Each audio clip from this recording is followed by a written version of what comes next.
My name is Leonardo Longo, or you can call me Leo. I've grown up in Cambridge my whole life, from as a little kid to an adult, and from a young age, starting in early childhood, I had a learning disability. It was always a struggle even after I overcame it. When I was in kindergarten through 9th grade, I had speech therapy, and this was due to the fact that I was a late talker. I would almost see every student talking to each other while I wasn't talking to anyone, or maybe talking to some people, but especially if it was my close friend or maybe an aide that I was close to working with when it came to assignments. My friend, Henry, he had similar learning challenges like I did, like including autism. When I was in 5th grade, my teacher forced me to become more like everyone else, but I wasn't really able to do that because I just thought differently, and I made a lot of mistakes. She would punish me harshly for little mistakes. I still live with that to this day. How did you overcome it? I had to constantly work at it. It's still something I'm working on, but it's slowly going away. What do you think made overcoming learning challenges easier, besides just working at it? Well, what made it easier is it's just I had help afterwards, and after that I decided to work on my own on how to build strategies to help myself rather than relying on others. Yeah, because you can't always, get help in life. Mm-hmm. Yeah, that's true. Yeah. And I actually prefer to be independent of those supports. Same. And, but, I had to, overcome it both physically and mentally. Throughout my years at King Open, I had an aide all 6 years from kindergarten through 5th grade. It was very helpful for me because I got the support I needed to succeed in the classroom. However, around 4th grade, I got self-conscious about getting extra help.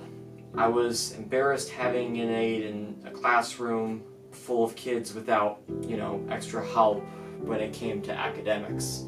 It felt like the whole world was looking at me thinking oh, this kid's stupid, because he needs extra help, and he doesn't know how to do things that most people know how to do naturally. But that isn't necessarily all true because everyone learns differently. But apparently, my mother told me, I don't think people would be thinking about you, they would be just thinking about themselves. I can't agree more to that, because if I was a student without extra help and without a learning disability, then I might mostly think about myself, even if I am compassionate towards other people. In middle school, I still had speech therapy, alright? But the good thing was, I had some friends that were in it with me, some new and some old, including my closest friend I mentioned. When it was 7th grade, to that point, my friend, he started to not have it anymore. It was towards the end of the school year, around May or June. I started getting self-conscious, not sure if I wanted to go anymore. But, I tried not to let it get to me because, I wanted to focus on schoolwork and, other things that were important to me. I thought, I was going to be the, student, one of the few students that would have, speech and eventually fall behind, but not necessarily true. At that time, when my IEP meeting happened, which I couldn't go to because there were some reasons for like parental decision, my father was told that I needed speech less for the next year to come. So, I mean, that was good news, and I only did it like once a week in 8th grade. In 8th grade, I only had it once a week, and my time was flexible, so I didn't have to like worry if I would have to like get taken out of classes, I guess. But I mean it was a while ago, so I don't quite remember, but from what I remember, I think I would get taken out of class in a certain period called like a win block, where it's like, do I need to do my schoolwork, classwork, homework, But when it was towards, I think like 3 or 4 weeks before the whole quarantine situation started, or the pandemic, I started getting self-conscious about having speech, because I felt like I was one of the few kids in my grade who was gonna have it, and everyone else didn't have it, while some moved on from it, and it felt like they were gonna be more successful than I, but not necessarily, because I was actually gonna catch up. And in that year, it was a big year for me, in that sense, because I think with proper nutrition and working out, my focus started to improve, which at the same time improved my learning, like with reading, math, and any topic I would try to learn. So, that was good in that sense, but, I was self-conscious though at that point. I was self-conscious. I mean, especially when everyone else was inside, we had to stay inside our homes. I even got more self-conscious about myself, and, would fear whether I would be able to learn properly in classes, whether I'd be able to keep up with routines, and I struggled with that. But what I was determined to do was focus on maybe reading more, deepen my learning, deepen my understanding, deepen my comprehension. So that helped, but there was some procrastination. It was a tough time, especially when you're stuck at home, because people like to chill out at home, but sometimes you gotta self-discipline yourself. When it came to my IEP meeting, there was good news and bad news. So the good news was, I would have speech less, but the bad news was I would have to have it, I would still have to have it, but it would just be once a month.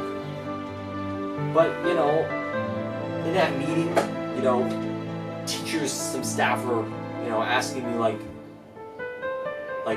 you said that you wanted it less, because you mentioned it a few times, and we were wondering what was that all about.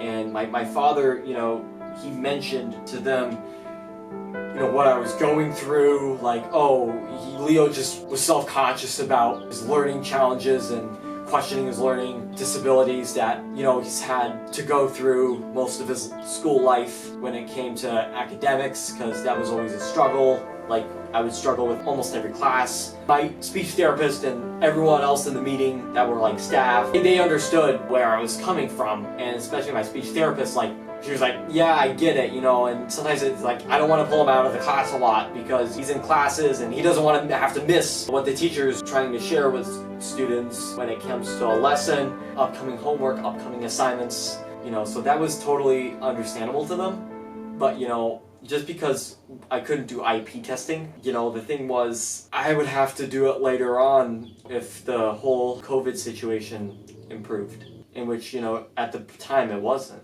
but I was still able to move forward. I was told like a few days before that I didn't have to do testing. It was totally optional. So, that was the good news, luckily. And, I was happy with it, but in other words, I thought, what if, it would be good to do it? But the thing was, it was optional, so, my speech therapist thought like, oh, yeah, no, he's got it, he's got it. And So in the meeting, when it happened, I mean, I was kind of nervous, seeing everyone on camera, because usually I would be in person to see people, but it felt good. And we were hearing a lot of good news. And when my dad came up, he was telling them like how much reading I've been doing and learning new words, new vocabulary. And so apparently I didn't have to have it anymore. And I mean, part of this was because, I've been progressing, and, it just as time goes on, you get over some things and it goes away slowly. Everyone was like proud of me. And also because of exercising and eating good food, I think also played a big role in it.